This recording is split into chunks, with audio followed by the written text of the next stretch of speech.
আমার ওয়াজই বন্ধ হয়ে গেছে মিডিয়ার একটা দেখা। একজন ওয়াজ মাহফিলে দাঁড়ায় বলতেছে, ইমাম সাহেবরা যদি কোনো কারো পক্ষে ভোট চায় তো ওরে বাইন্দা পিটায়া তারপরে আমাদেরকে খবর দিবা। দেখবেন মিডিয়ায় খুলা দেখায় দেব, ওই ইমাম সাহেব বাইন্দা ফেলাবেন, একদম বেনামদার বাইন্দা ফেলাবেন যে ব্যাপারটা তো ইমামি করবি, ইমামতি করবি, তো জামাতে ভোট চাওয়ার জন্য আসবে না। যদি আমরা না পারেন আমাদের নেতা কর্মীরা যারা আছেন তাদেরকে বলবেন, প্রয়োজন আমাকে বলবেন, কাজল ভাইকে বলবেন, আতার ভাইকে বলবেন, বাইন্দা হাত তো বাইন্দা পুলিশে দেবেন। ইমাম সাহেবদেরকে আমরাও বেগায়রত, আমাদেরও গায়রত নাই, আমাদেরও গায়রত নাই, আত্মমর্যাদা নাই, আমাদেরও ফখর নাই, গৌরব নাই।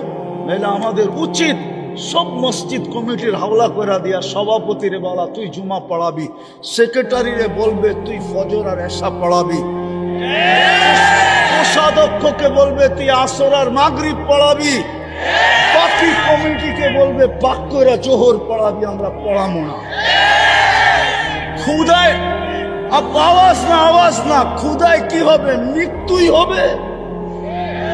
নাইলে রিক্সাই চালাবো, নাইলে রোজা রাইকা এক বেলাই খাও। সবার ভিতরে দাঁড়ায় বলতেছে বাংলাদেশের সরকার কোথায় থাকে, বাংলাদেশের প্রশাসন কোথায় থাকে? ওদের কানে কি ঢোকে না?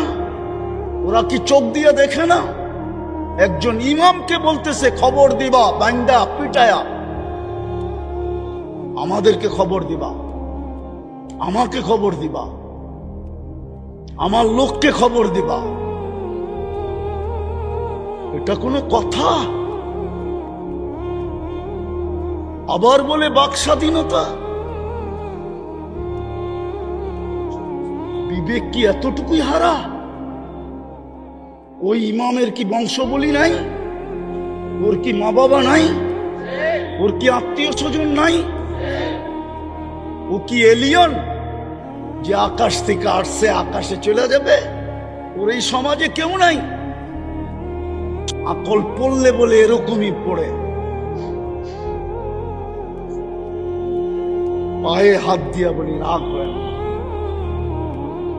আজকে দেখার পরের থেকেই পুরো জিনিসই চেঞ্জ হয়ে গেছে আমার সমাজে। এটা যে সমাজের ওলামায়ে কেরাম হেফজোখানা, 40,000 হেফজোখানার কারণে বলি আমি আমার সরকারকে অনলি ফর ট্রাই, পরীক্ষামূলক 1 বছর হেফজোখানা বন্ধ করা দেখ, আর ওলামারা 1 বছর পড়া